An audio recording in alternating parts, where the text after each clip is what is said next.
And Vulcan ratioed the official tweet with the McDonald's meme. All right, guys. Competitive Ruling Andy Din by Chris Greeley. Let me tell you, Chris Greeley has been studying hard for this essay. This is his fucking college thesis. He's about to be a PhD holder after this. I never thought I'd see it.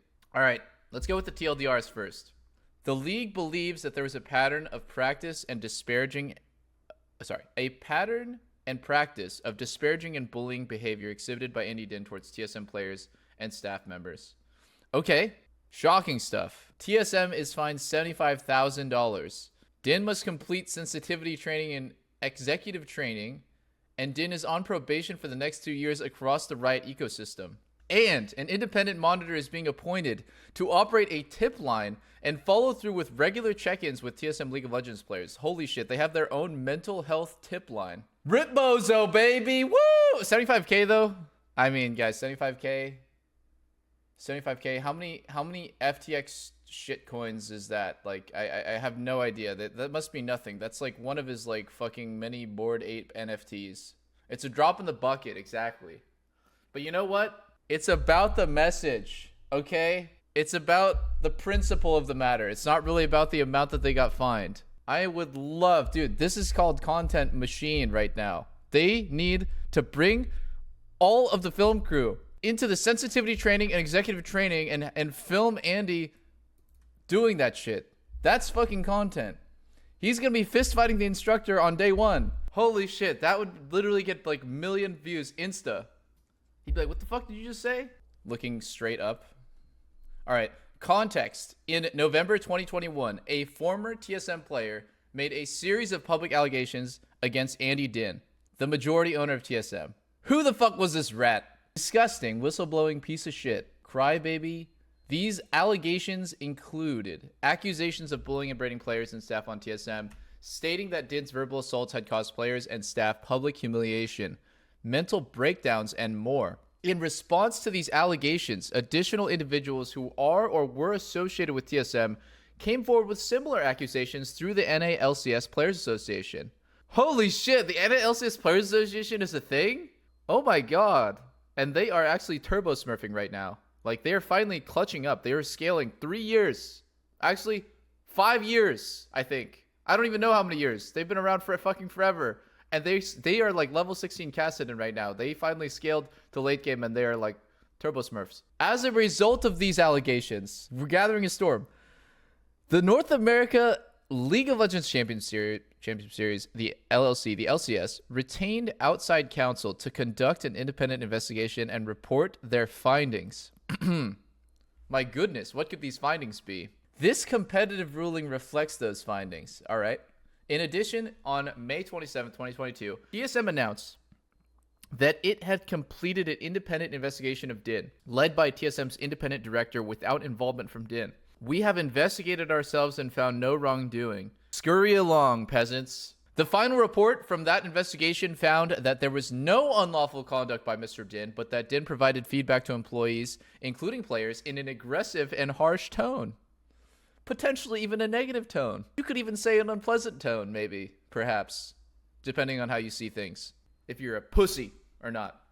The report recommended corrective actions, including mandatory executive coaching for Din and voluntary executive coaching for other executives, leadership training and culture building training, and an anonymous reporting hotline so that employees can lodge complaints about any executive outside the normal chain of command and without fear of retaliation. Okay, all right. So they actually included that report, that like sham report in this competitive ruling. That is interesting. Let's keep going because I'm sure they did their own investigation as well. So apparently, here's what it is: the scope of the LCS investigation.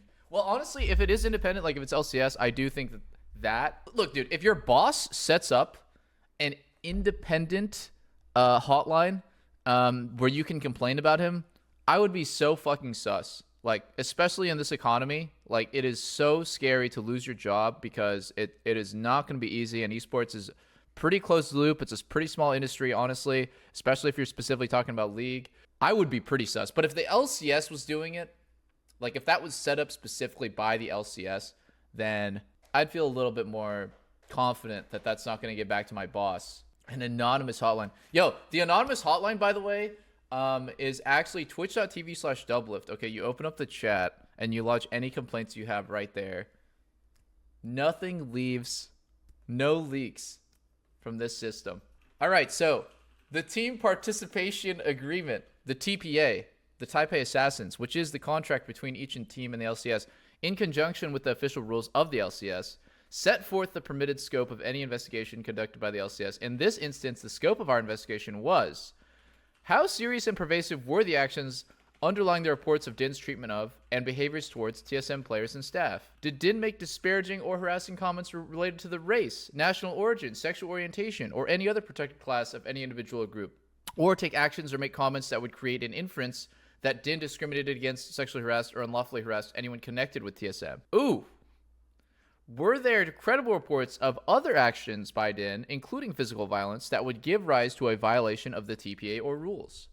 While we saw other allegations raised publicly during the course of the investigation, including the characterization of contractors and employees under relevant state or federal law, those questions are ultimately outside the scope of our investigation until and unless there is a ruling by a court or arbitrator or a public settlement involving an admission of wrongdoing, which could trigger an additional investigative actions and or penalties under the rules in TPA. So what I'm getting out of this is they want to keep their hands out of this as much as they can, but like they still need to do this competitive ruling and take some action.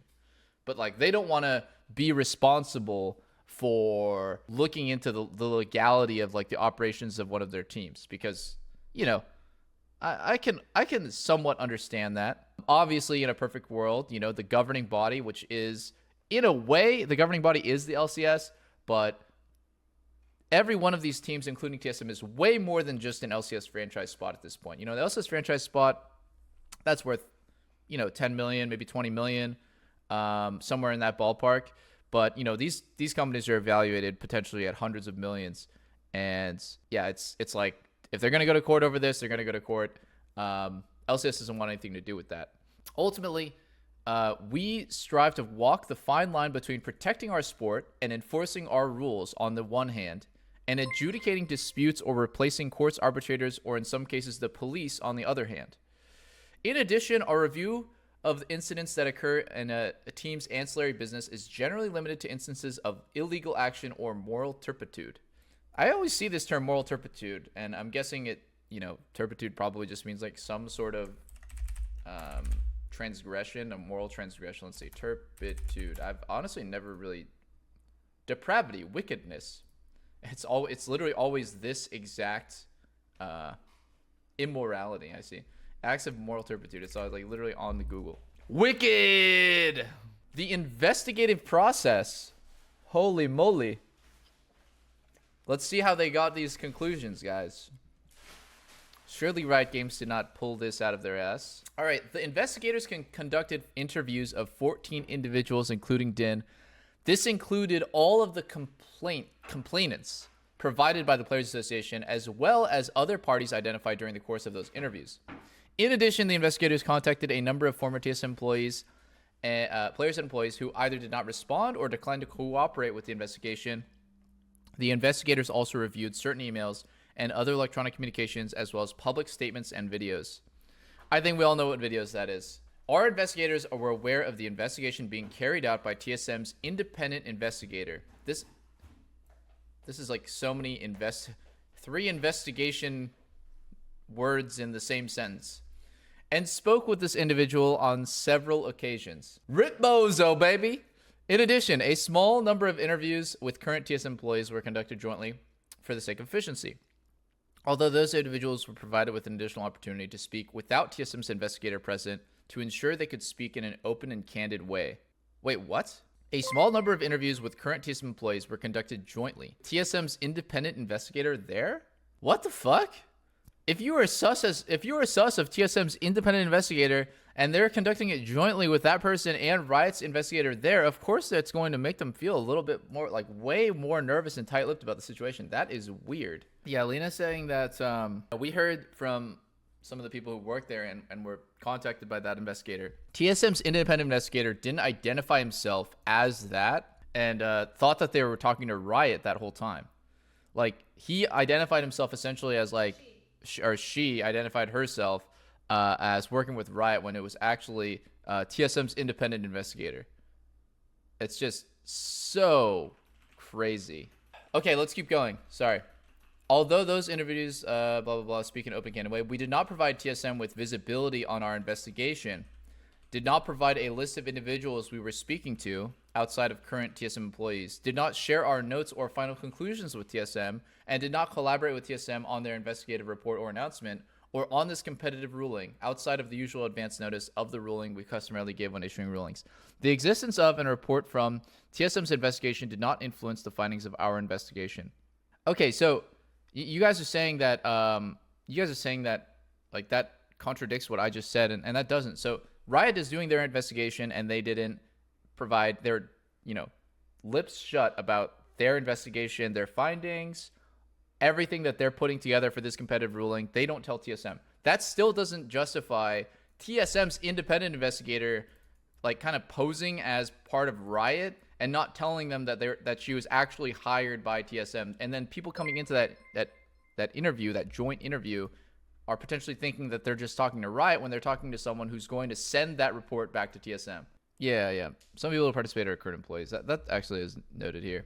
All right, so let's see what the findings. Based upon the conclusion we drew from the reporting of our independent investigators, we believe there was a pattern and practice of disparaging and bullying behavior exhibited by Din. This included verbally abusing pro players and TSM staff members and communicating in a demeaning and belittling manner. Nearly all of the witnesses agreed that Din's outbursts and abuse were generally limited to a player or staff member's perceived performance. None of the witnesses recall any situation in which Din's abusive behavior focused on a protected class, race, gender, age, sexual orientation, sexual identity, etc. And there were no reports of actual or threatened physical abuse towards any TSM member or TSM player or staff member. Okay, so we got the clear on the physical abuse and the discrimination. Pursuant to our scope of investigation, the above findings leave us to determine the severity of Din's behavior and the appropriate remedy in this solution.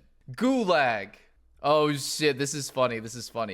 They actually added his tweet to Vulcan. Are you serious? In February 2021, TSM was fined $5,000 by the LCS for conduct unbecoming of an LCS team member for Din's February 19th tweet directed at Philip Vulcan Laflamme, the then support for Cloud9. On February 25th, 2021, Din published a subsequent tweet explaining that he had apologized to Laflamme and noted, "I'll be more thoughtful moving forward and learn from this." He didn't learn from this. We have considered this prior incident in the context of this ruling. Oh shit, guys. Oh shit, this is too good. If you want full import team, go buy a team in that region. XD. I don't know why he didn't just delete this tweet. All right, let's see here. Profanity and hate speech.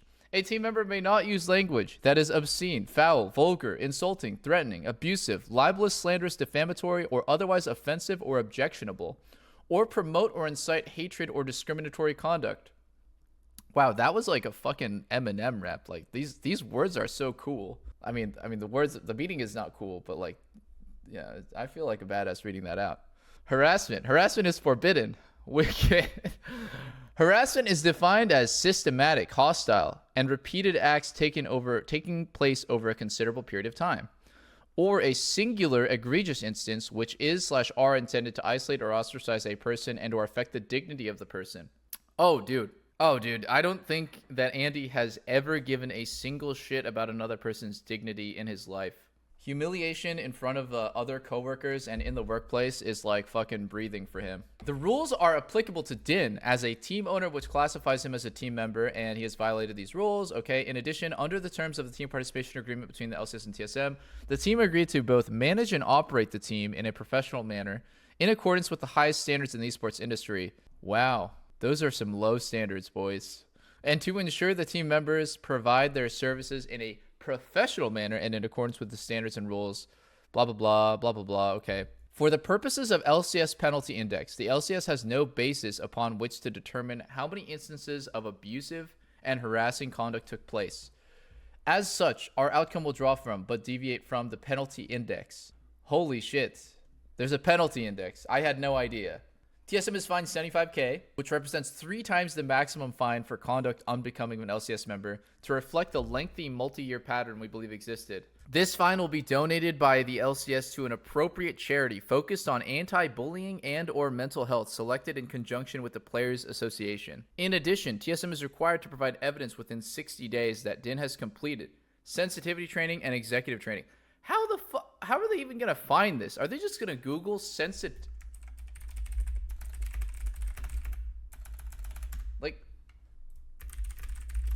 how are they going to find this?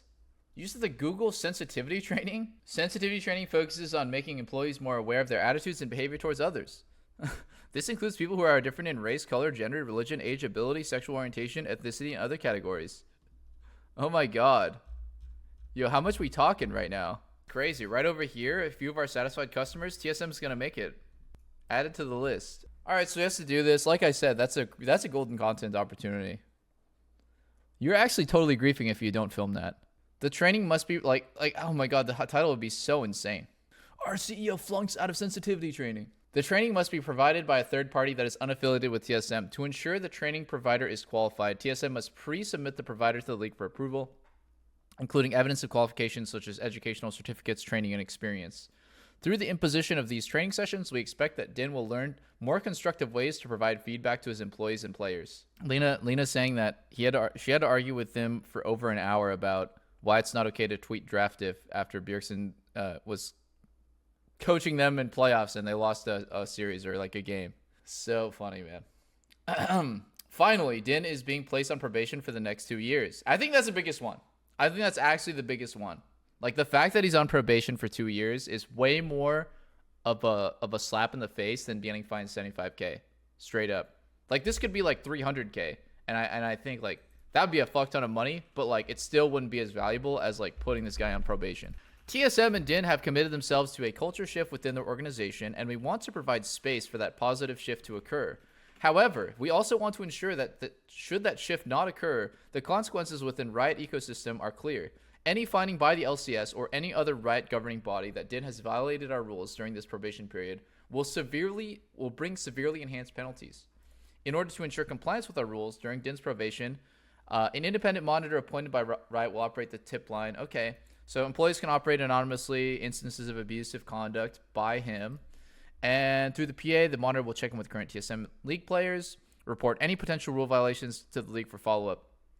TSM will be required to provide notice in a form provided by the league to all existing TSM players and staff and any new hires during the probation period, explaining the existence and purpose of the tip line.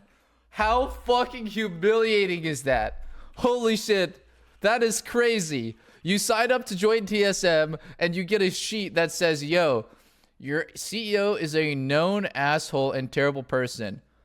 Here's a tip line in case you have any sus interactions with him. Totally anonymous. He's on probation. That is so insanely humiliating. Holy fuck. I could not imagine being there. Like, wow. Are you serious? They're actually going to make them do that. Holy fuck. I mean, imagine you're like Maple or like Shenyi and you come here from China. You have like no idea, right? Like TSM is like, oh my god, TSM. Like, I know them from a long time ago. You know, like World Elite, Flash Wolves, Fnatic. They're one of the OGs. You fucking join, your translator's there with you, rub your eyes, look at the sheet, like, what is this shit? That is fucking hilarious. You know what?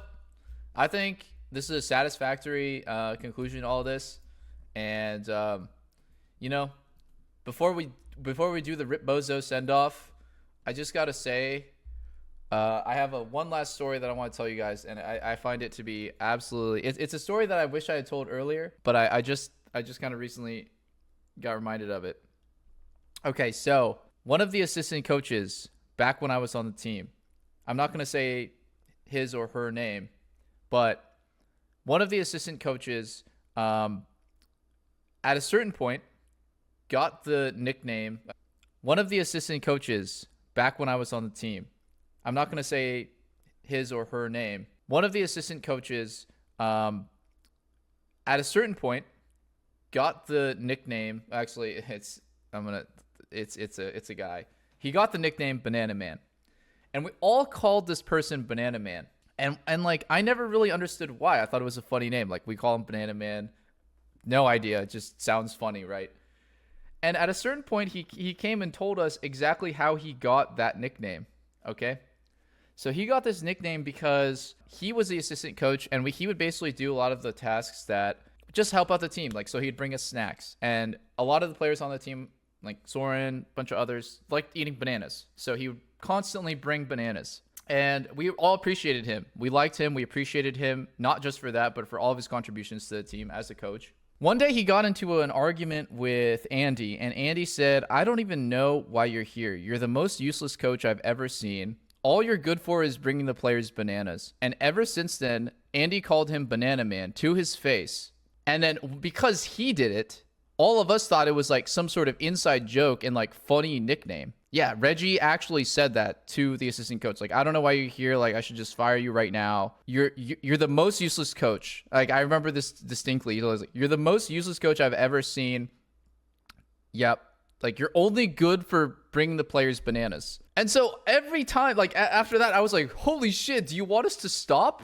Like, after I heard that story, I was like, I didn't know that was the origin. Like, this must be traumatic. Like, you thought you were gonna get fired. Like, I thought it was like some sort of like funny, you know, playful thing. Like, oh, Banana Man, you know, maybe it's partly because he brings bananas, but I didn't know about that interaction, and that's how it started.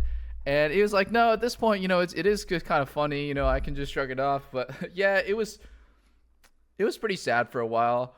I was like, holy shit, Banana Man aware, Banana Giga Chad. Banana Chad? Yeah, anyways, that was a good one. And on that note, that was like one of the most like Reggie stories that you could tell. I just want you guys to know, like, this person probably wouldn't want you to know, like that's why I'm keeping it anonymous. I mean, not the story, but know like who he is. So like, don't do any digging, you know. Just respect it, like. But I thought it was a good story to tell. All right.